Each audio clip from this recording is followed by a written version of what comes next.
more call be ever second cheat Monday so I mess and then someone in the share Monday so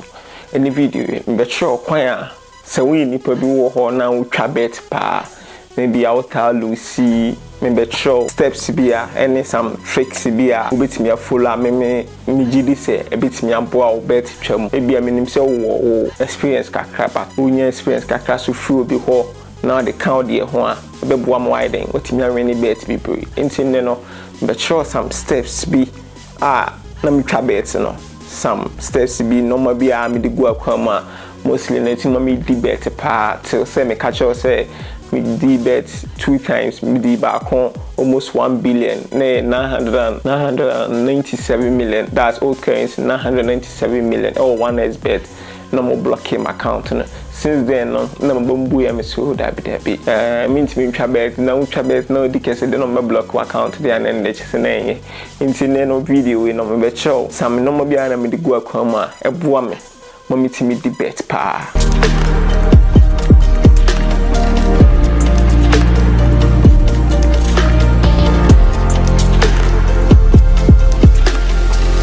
Before say be start video,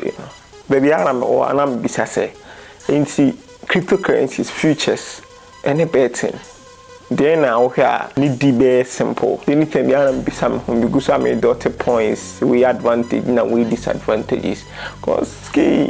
easy but my opinion the me say cryptocurrencies na be boa futures na boa chain betting of course and no crown ma unye scan them and a crypto so na enfan two team say opeso unye scan instantly or opeso unye scan 10 time crash all this adding two team anytime be more lose can be brave e sa futures for and I be crypto particular me did a video about betting but crypto particular and some of the kind university courses no hobby obi ko university obi timi I choose crypto no why ko crypto as the course or that kind of course on so the free way crab no nyes kakra bi kra na obi timi de nyes kan tie no kra ma pressure ma ban so but unemployment so cause there was a guy be o share in face no laptops in no ye adwuma online my opinion team me who so dey say so be a for crypto for course for university me who so adventure me dey like a suggestion be na me dey me kakeke nti makani nyina wie no me fa mo nko laptop na me say en waki bibia o laptop no na mu hu bibia feeling say dey obu hu dey kwana dey ba kana na me twa bet no me hwe option ba kwa na me ji ho pa connect dey ubitimi ahu say what debate na kra wi abrakra ba no mum emuwie within first akra won sitim get me abokones be 771 ti mostly na connect pa na am read na kwa metimi fa so a we read attracting bi achi connect and say em fa na say bam laptop no sisi a na pese me won say team bi abokones do am bi google.com ha no obo EPL team with most connector EPL team with most connector and most la na me register until ubo show google dey I ni be ma na waba obada obi hu connect wo hu fourth starts okay no aboso oboso a okay edebe ma ntu hwe this season na team wabo connect by Man City na ta abo connect pa so anything they are no see be me show like me course for connect for Man City or bohum or ba we me say definitely no Man City na be no connect no nti most lana the meeting yes ka or spa say Crystal Palace or money Liverpool bobo connect tabum pa sa match particular no connect tabum pa nti ade anam steady pa Crystal Palace ni Liverpool no bobo aya na connect tabum pa but you see the minimum say na asesa there nti wo hwe a unse Man City abo connect EPL no ono abo connect pa wo hwe 2004 connect a wabo for 2000 ni almost 30 EPL na 293 team be about 35 matches no bo connect 293 utumu so inipa bi obo connect pa na connect do ma birthday no ene wa ha say no against ene wa ha say no wo bo ma 35 ntu hwe connect do ma ba o hwe connect do wa ba de wa bo ne de o ma birthday na more than 350 so nti means Man City bobo a mostly no na connect wo mpa but me recommend say Man City bobo a obetwa say ball no ebia corners in the better idea 13 and I say 12 because mostly the Man City now one or more born in anti which are not just straight win and the Man City but so but boss corners and because team back on a bed and say team back on being corners in the tonight but okay say Man City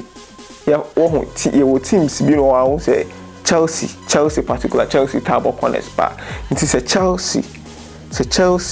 and West Ham for Asia corners table pa cause mostly these are teams you know omotai used to wings you know sana na me like any na me we the cause say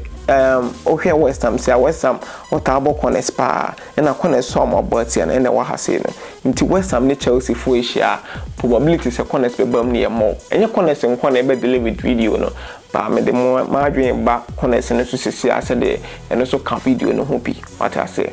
okay into you read the corners na we no enya EPN kwa oba betimi abosia obetimi abo Bundesliga but Bundesliga na de menko basia ne EPL na de mostly no na omo corners no for start ni say na if I top but Bundesliga na de menko Bundesliga na team o ta bo corners pa or bo corners here Bayern na Stuttgart there Muslim type corners or call we can be trauma na cover any cause Stuttgart or call will meet me ban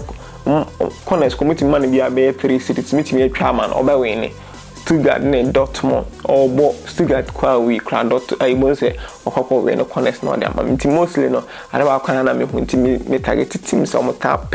corners or use wins no mota cross a ball no you corners na we no yeah, you need to be trap bets be I share also no na show more head to head anyway na me be sure we trap bet no be sure no man na me the steady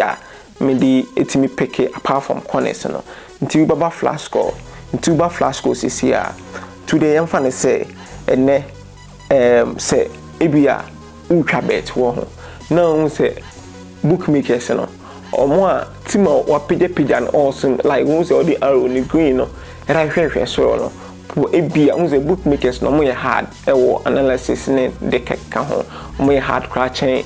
mo expert chain me ene wo ni nti mostly ne ano ubetimi ayi so mo how mo pass fast how mo fast page mo was no wide what team dey take advantage nti ama me show ade Valencia ne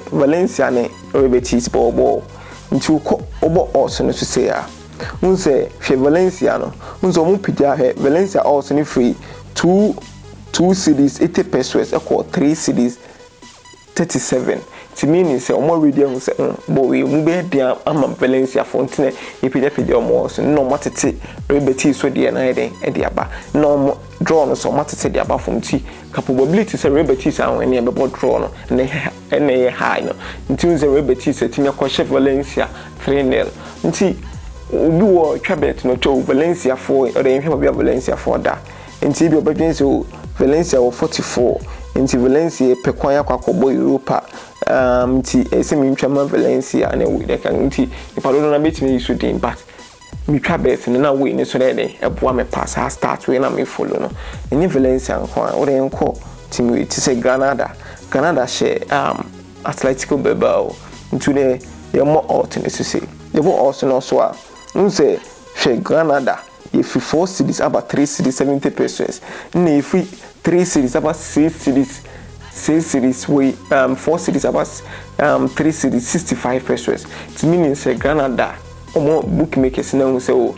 Granada wo probability say Granada beat me away match no board on here high until on there yen tete omo so no wa take advantage so but yen kan e bia obi beat me ready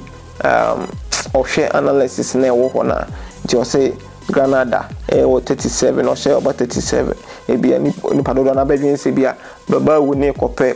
Europa Conference League abonti India mami ntwama baba wo double chance but bookmakers na say upon say baba wo pe conference we abono kwa no still no ye wade bi wo ho a ebetimi baba wo ayede alusi ana bibi betimi esi ntina bookmakers na tete so no to betimi take his advantage no ahwade ye se ben so be den e be boa wa